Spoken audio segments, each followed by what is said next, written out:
The paycheck lands on Friday. For about 9 seconds, everything feels fine. Then Monday shows up with a clipboard. The mortgage takes its piece. The car payment takes its piece. Daycare takes a piece so large it should honestly send a thank you card. The credit card minimum comes out. Groceries do that thing groceries do now, where a normal cart somehow turns into a luxury experience with wheels.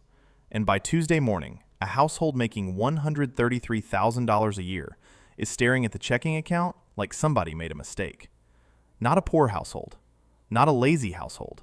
Not a household that never tried. 2 working adults. Decent jobs. Health insurance. Maybe a 401k. A house they were approved for. Cars they need to get to work. Kids or plans for kids. A life that looks responsible from the outside. And still, one car repair feels like a threat. One medical bill feels personal. One missed paycheck would turn the whole budget into a crime scene. So the question is not, how can people making $133,000 be broke? The better question is, what number were they trained to look at? Because $133,000 sounds like safety, but it may only be income, and income is not the same thing as control. Welcome to Dean Decodes Money. Today, we're decoding why a household can make $133,000 a year and still feel paycheck to paycheck. And the hidden rule is this: the wrong number is household income. The real number is household margin. Dean calls this the household margin trap. The trap works because income is loud. Income shows up on job offers. It shows up on tax returns. It shows up when lenders decide how much house you can buy. It shows up when people say, "You guys are doing great." Margin is quieter.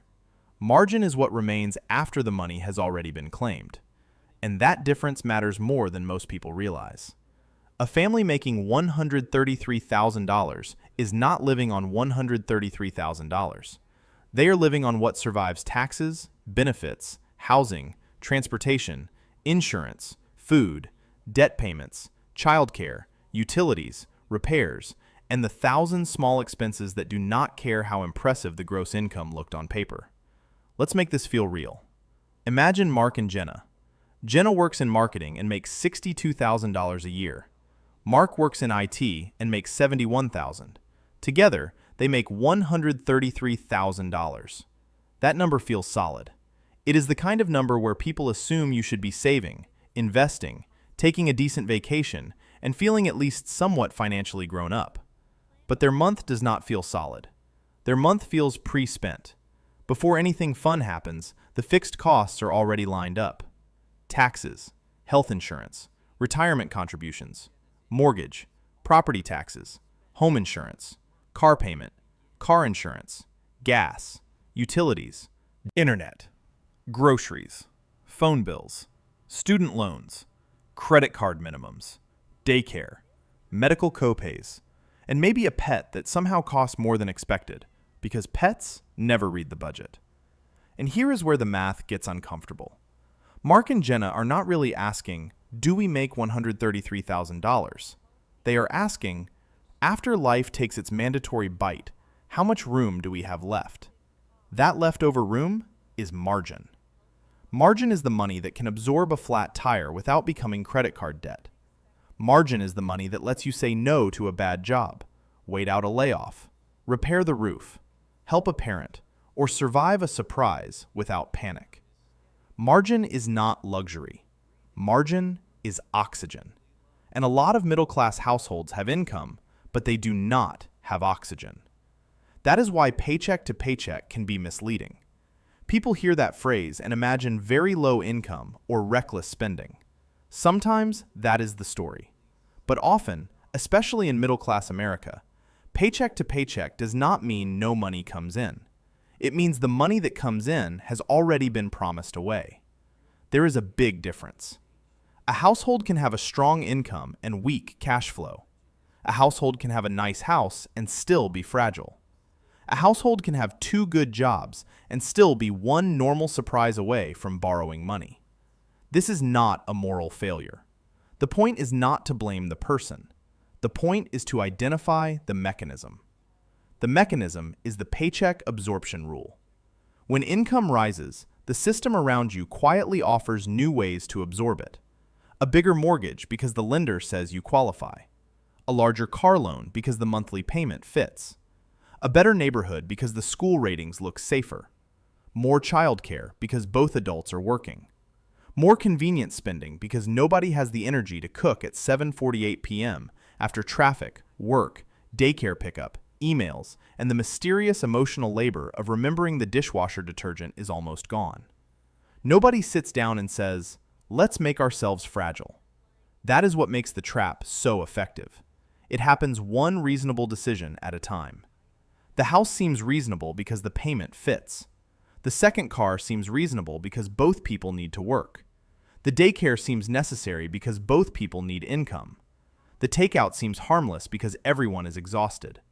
The credit card balance seems temporary because next month should be better.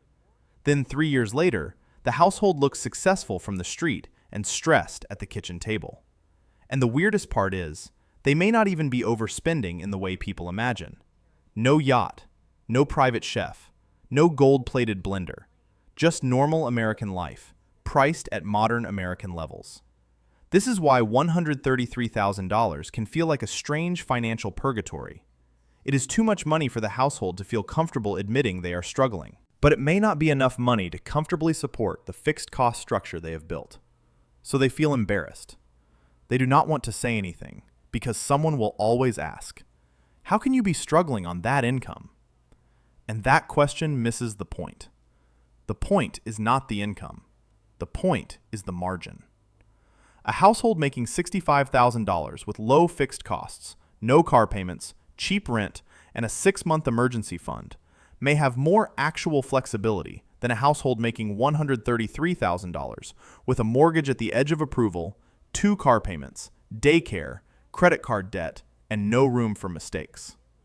The higher income household looks richer. The lower margin household is more exposed. That is the household margin trap. It teaches you to measure your life by the money entering the front door, while ignoring how much has already escaped through the side windows. Income is the headline. Margin is the story. A lender may approve the mortgage based on income. A dealership may approve the car loan based on income. A credit card company may raise the limit based on income. But real life does not care what you were approved for. Real life cares what is left after approval. Approval is not the same thing as safety. And that one sentence can save a household years of stress. When Mark and Jenna bought their house, the bank did not ask whether they would still feel safe if one of them lost a job for 4 months. The bank did not ask whether daycare would rise next year. The bank did not ask whether car insurance would jump, groceries would inflate, a parent would need help, or a roof repair would land at exactly the wrong time. The bank mostly asked whether the monthly payment could be squeezed into the income. That is a very different question. The spreadsheet said yes. Real life said, barely. If this is already making the numbers click, subscribe. Dean decodes the money traps that look responsible from the outside. Now let's follow the money. $133,000 a year is about $11,083 a month before anything comes out. That sounds strong. But Mark and Jenna do not take home $11,000 a month. After federal income tax, payroll taxes, maybe state income tax, health insurance premiums, and modest retirement contributions, they might bring home somewhere around $7,500 to $8,000 a month, depending on where they live and how their benefits are structured. That is still real money. Nobody should pretend it is not. But notice what happened. Before housing, groceries, cars, kids, utilities, or debt, the number already dropped by roughly $3,000 a month. That is the first disappearing act. It is not fraud. It is not a conspiracy. It is just the difference between the number people talk about and the number the household actually lives from. Now the fixed costs walk in. Let's say their mortgage, property taxes, insurance, and maybe PMI come to $3,000 a month. Their $7,800 of take-home is now closer to $4,800. Transportation comes next. 2 working adults, 2 commutes, 2 schedules that do not politely line up for 1 shared car. Car payment, insurance, gas, maintenance, registration, tires, oil changes, and the occasional repair that never arrives on a respectful schedule. Call it $1,000 a month. Now they are around $3,800. Groceries and household basics might take another $1,000. Now they are around $2,800. Utilities, phones, internet, subscriptions, life insurance, medical copays, clothing, school costs, gifts, pet costs, and the not every month but somehow every month expenses can easily take another $1,000.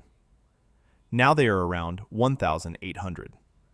If they have one child in daycare, that number may be gone already. And not gone in a dramatic way, gone in a completely normal way. This is why childcare exposes the household margin trap so clearly. A parent may earn $60,000 a year, but after taxes, commuting, work clothes, convenience costs, and childcare, the household may not feel $60,000 richer. That does not mean the job has no value. A job can provide career growth, benefits, retirement contributions, Social Security credits, identity, independence, and long-term earning power. So this is not a simple one parent should stay home argument. That is too shallow, and for many families, not realistic. The point is different. The point is that a household should not confuse the second income with second income freedom. Those are not the same thing. Second income freedom is what remains after the cost of earning that income has been paid. That is the real number. So if Jenna earns $62,000, the question is not only, does Jenna make $62,000? The better question is, how much additional household flexibility does that $62,000 create after taxes, childcare, commuting, extra convenience spending, and the fixed costs the household took on because both incomes existed? That answer might be large, or it might be shockingly small. And that is where people feel crazy. Because on paper, they are a six-figure household. In the actual checking account, they are arguing about whether to pay off the credit card or keep cash available because the water heater has been making a noise that feels expensive. This is why gross income can become emotionally cruel. It gives you a number big enough to make you feel guilty for struggling, but not detailed enough to explain where the struggle comes from. So you start blaming yourself. Maybe we are bad with money. Maybe we should never buy takeout. Maybe we should cancel every tiny subscription and become the kind of people who make lentils on Sunday. And yes, spending matters. Small leaks add up.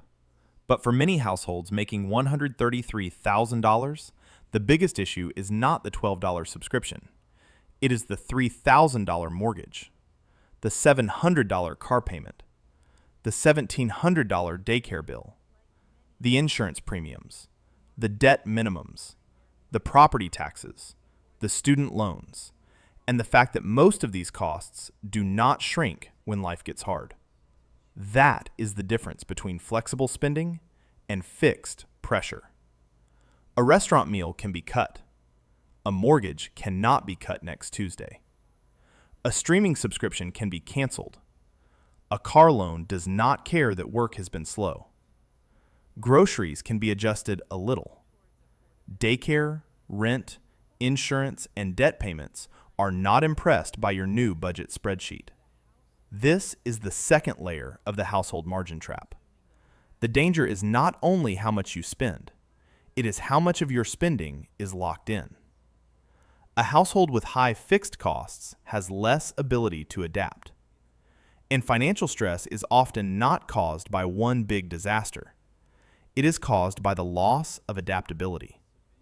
A bill rises, and there is no room. Insurance renews higher, and there is no room. The kid needs dental work, and there is no room. The car needs brakes, and there is no room. Eventually, the credit card becomes the room. That is when the trap starts charging interest. Credit cards usually do not create the problem at first. They cover the problem. They make the month work. That is what makes them feel helpful. The repair goes on the card. The medical bill goes on the card. The groceries during a tight week go on the card. None of it feels insane in the moment. But the card slowly turns temporary pressure into permanent fixed cost. Now the household that already had low margin has a new monthly minimum payment. The margin gets thinner. Then another surprise happens. The card fills again. The next month starts with less freedom than the month before. That is the debt gravity rule. Once low margin turns into revolving debt, the debt starts pulling future paychecks backward. You are not just paying for this month. You are paying for last month, and the month before that, and the emergency from March that never emotionally ended because the balance is still sitting there like a little plastic ghost. This is how a high-income household starts to feel trapped. Not because one decision destroyed them, because their future income has already been assigned to past pressure. And now they are earning good money, tired from earning it, but unable to feel the reward. That is why people ask, where is it going? What they really mean is, why does the effort not turn into breathing room? That is the real wound, not just the math. The emotional wound is working hard and feeling no safer. And this is why a raise can be disappointing. Imagine Mark gets a $7,000 raise. Good news. But after taxes, that might become about $4,500 of take-home, roughly $375 a month. Helpful? Yes. Life-changing? No. Especially if property taxes went up, car insurance went up, groceries went up, and the credit card balance is quietly charging interest in the background. The raise is real, but the system absorbs it before the household can feel it. That is the paycheck absorption rule again. More income enters, more claims appear, and unless the household deliberately protects margin, the new money gets swallowed by the old structure. This is where the wrong number problem becomes obvious. The wrong number is $133,000. The real number might be $400 a month. That is the amount left after required expenses. And a household with $400 of monthly margin is not living like a $133,000 household. It is living like a $400 margin household. That is the number that determines stress. That is the number that determines whether a repair becomes annoying or dangerous. That is the number that determines whether a job loss is a setback or a crisis. Once you see that, the entire financial picture changes. You stop asking, can we afford the payment? You ask, what will this payment do to our margin? You stop asking, do we make enough? You ask, how much of our income is already locked? You stop asking, why are we struggling if we earn so much? You ask, how much of this income ever had a chance to become freedom? Because that is the uncomfortable answer. A lot of the money never had a chance. It was claimed before it arrived. Now here's the part that makes this trap so hard to see. Most people inside it are not making obviously irresponsible choices. They are making choices that sound normal. A home in a decent area, reliable cars, childcare that does not make them nervous, health insurance, a little retirement saving, a few activities for the kids, maybe a vacation because everyone is tired and 1 week near the ocean feels like the only time the family remembers they are a family. None of that sounds ridiculous. And that is exactly why the household margin trap works. The system does not need one giant bad decision. It only needs a series of reasonable decisions using the wrong measurement. The wrong measurement is, can we make the payment? The real measurement is, what does this payment do to our ability to survive change? That is the hidden difference between affordability and safety. Affordability asks whether the payment fits this month. Safety asks whether the household can still breathe when something changes. A lender is mostly interested in affordability. A dealership is mostly interested in affordability. A credit card company is mostly interested in affordability. Real life is interested in safety, and real life is much less polite. Take the house. For most middle-class families, housing is the anchor cost. Not because housing is bad. Everyone needs somewhere to live. But once the housing decision is made, the rest of the budget has to bend around it. If Mark and Jenna buy at the top of what their combined income can support, the payment may technically fit. The lender may approve it. The spreadsheet may say yes. The real estate agent may say, this is what homes cost now. Their friends may say, at least you're building equity. And maybe some of that is true. But none of it answers the most important question. If one income disappeared for 6 months, what happens? Does the household bend, or does it break? That is the question the approval process does not care enough about. Approval feels like permission, but approval is not a safety certificate. Approval means someone believes you are likely enough to make payments that lending you money is worth the risk to them. That is not the same thing as saying the decision protects your family. The lender's risk and your risk are not identical. If the payment stretches you thin, the lender may still be fine. You are the one who has to live inside the thinness. You are the one who feels the tension when insurance rises. You are the one who finds out that homeownership does not only mean a mortgage, it means repairs, maintenance, tools, lawn care, property taxes, higher utilities, and all the weird little purchases nobody warns you about. A house is not one payment. A house is a subscription with walls. And if that subscription was sized around both incomes staying strong forever, then the house did not just give you shelter, it took your flexibility. Now look at the car. The dealership does not have to convince you the total cost is small. It only has to convince you the monthly payment is survivable. That is the monthly payment illusion. A $700 payment may not sound insane inside a $133,000 household, especially if both people need reliable transportation, especially if the old car was breaking down, especially if the dealer stretches the loan long enough to make the payment look normal. But the payment is not the cost. The payment is just the costume the cost wears, so it can enter your budget. Add insurance, gas, maintenance, tires, registration, depreciation, and interest, and the car becomes a much larger claim on household margin than it looked like on the day of purchase. Nobody feels trapped on the day they sign the loan. They feel it 8 months later, when daycare goes up, groceries rise, insurance renews higher, and the car payment just sits there like a refrigerator in the middle of the hallway. You can step around it. You cannot pretend it is not there. This is the problem with fixed costs. They do not ask how your month is going. They arrive with the confidence of a bill that knows it is required. And the more fixed costs you stack, the less your household can respond to reality. Now add social pressure. A certain income creates a certain expectation. At $133,000, people expect themselves to live like adults who have made it. Not rich, but stable. They feel like they should own a decent car, live in a decent neighborhood, give their kids decent activities, replace broken appliances, visit family, buy holiday gifts, and take a trip without feeling like they committed financial treason. And because everyone around them is making similar choices, the choices stop looking like choices. They look like normal life. That is the most powerful word in personal finance.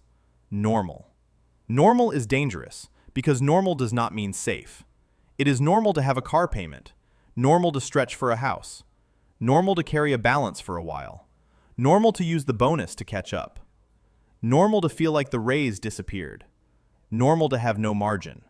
But normal is not the same thing as safe. This does not mean every lender is bad. It does not mean every dealership is evil. It does not mean every real estate agent is trying to ruin your life. The system does not need villains for the math to hurt you. It only needs incentives. A lender gets paid when a loan closes. A dealership gets paid when a car sells. A credit card company earns interest when balances revolve. A housing market rises when buyers compete with every dollar they can borrow.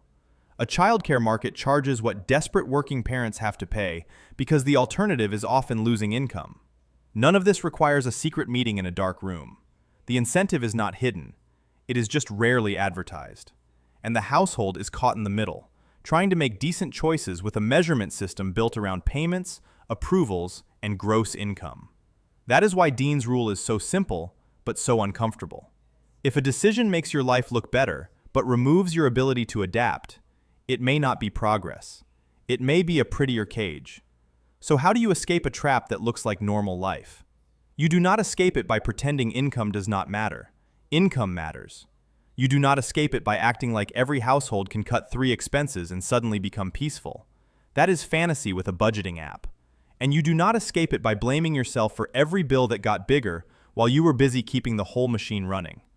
You escape it by measuring the right number. Dean calls this the household margin test. The point of the test is simple. Do not ask, do we make enough to afford our life? Ask, does our life still work if something changes? That is the difference between a budget and a stress test. A budget tells you what should happen if the month behaves. A stress test tells you what happens when the month acts like real life. First, calculate your true monthly margin. Not your income, not your take-home pay, your margin. Start with the money that actually lands in checking after taxes, health insurance, retirement contributions, and payroll deductions. Then, subtract the required costs: housing, utilities, insurance, minimum debt payments, transportation, groceries, childcare, medical basics, phone, internet, anything that must be paid for the household to function. Do not include restaurants, vacations, upgrades, gifts, random Amazon boxes, or the mysterious Target trip where you went in for toothpaste and left with a small emotional support lamp. Those matter, but they come later. First, find the core number. After the required costs are paid, what is left? That is your monthly margin. And when you see it, do not flinch. A lot of households avoid this number because it feels rude. It takes a household that sounds successful and tells the truth. $133,000 of income, $7,800 of take-home pay, $7,300 of required monthly spending, $500 of margin. That is not a $133,000 lifestyle. That is a $500 margin household wearing a $133,000 name tag. And that is not an insult. It is a diagnosis. Second, separate fixed costs from flexible costs. A $400 monthly car payment is not the same kind of problem as $400 of occasional restaurant spending. Both affect the budget, but one is locked in. The other can move. A household with too much flexible spending may need better habits. A household with too many fixed costs needs structural change. That difference matters. If your flexible spending is the issue, tighten it. If your fixed costs are the issue, do not waste 6 months feeling guilty about coffee while the mortgage is quietly eating the house. That is like blaming a candle for a forest fire. Third, run the one paycheck drill. Take the lower income in the household and pretend it disappears. Not forever, just for 3 months. Could the household survive? Could the higher income cover the required bills? If not, how much cash would you need each month to bridge the gap? And how many months could your current savings cover that gap? This is not meant to scare you. It is meant to tell the truth before life tells it more aggressively. If your household needs both paychecks at full strength every month, then both incomes are not creating freedom. They are holding up the ceiling. Again, this does not mean 2 incomes are bad. 2 incomes can be powerful. They can build wealth faster, reduce debt faster, increase options, and give both adults more independence. The problem is when the household uses both incomes to buy permanent obligations instead of using at least part of the second income to buy flexibility. A healthy 2-income household is like a plane with 2 engines where either engine can keep the plane in the air long enough to land. A fragile 2-income household is a plane that needs both engines at full power just to stay level. That is not security. That is exposure. Fourth, use the no new fixed cost rule. When your household margin is thin, the most dangerous sentence in personal finance is, "It's only another $200 a month." That sentence has financially injured more middle-class families than almost any luxury purchase. Because $200 a month does not sound like a lot inside a 6-figure household. But if your actual margin is $500, a new $200 payment just took 40% of your oxygen. That is not small. That is a major structural change wearing a tiny monthly outfit. So before adding any new fixed cost, ask 3 questions. What will this do to our monthly margin? Could we still afford this if one income disappeared for 3 months? What future choice are we giving up by saying yes? That third question is the one people skip. Every fixed payment buys something now and sells a little future flexibility. Sometimes that trade is worth it. A safe home can be worth it. Reliable transportation can be worth it. Childcare that allows a parent to keep a career can absolutely be worth it. But the trade should be visible. Do not let the monthly payment hide it. Fifth, give every raise a mission before the system gives it one. The next raise, bonus, tax refund, overtime month, or paid-off debt payment cannot just dissolve into checking. Unassigned money gets absorbed. That is the paycheck absorption rule. So assign it first. Maybe half goes to rebuilding the emergency fund. Maybe a quarter goes to retirement. Maybe a quarter goes to a life upgrade you actually value. The exact split can change. The principle should not. New income needs a job before lifestyle inflation interviews it. Otherwise, the household gets more expensive without getting stronger. And strength is the goal. Not guilt, not austerity. Not living in a joyless spreadsheet where the only approved activity is comparing insurance quotes by candlelight. The goal is strength. A household with margin can say no. A household with margin can wait. A household with margin can repair instead of panic. A household with margin can take a career risk, survive a layoff, help family, handle medical costs, and make choices without every decision passing through the fear of next Friday's paycheck. That is what people actually want when they say they want more money. They want breathing room. They want oxygen. Now, here is the warning. Do not take this idea too far. Margin matters, but life is not only margin. You can underspend your life just like you can overspend your paycheck. There is no prize for being so afraid of fixed costs that you never build a stable home, never invest in childcare, never buy reliable transportation, never enjoy your family, and never let money serve a purpose beyond sitting untouched in an account.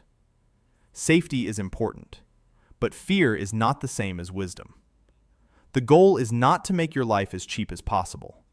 The goal is to make your life flexible enough that it can survive reality. Some fixed costs are worth it. Some are necessary. Some support the life you actually want. The question is not, can we eliminate every obligation? The question is, are our obligations leaving us enough room to remain human? That is the decoded rule. The wrong number is income. The real number is margin. $133,000 can be a strong household income. But if nearly every dollar is already claimed, the household will not feel strong. It will feel trapped. And the trap works because it looks responsible from the outside. The mortgage looks responsible. The cars look responsible. The childcare looks responsible. The insurance looks responsible. The retirement contribution looks responsible. Even the credit card balance may have started as an emergency, not a shopping spree. But responsibility without margin becomes fragility.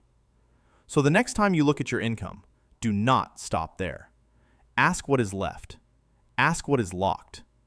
Ask what would happen if one paycheck paused. Ask whether the next payment gives you a better life or just a more expensive cage.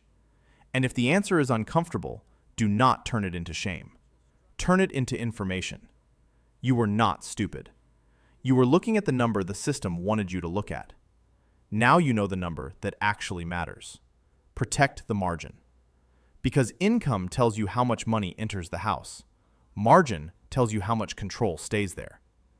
If this helped you see the real number behind your paycheck, subscribe. That is what Dean Decodes Money is here to do.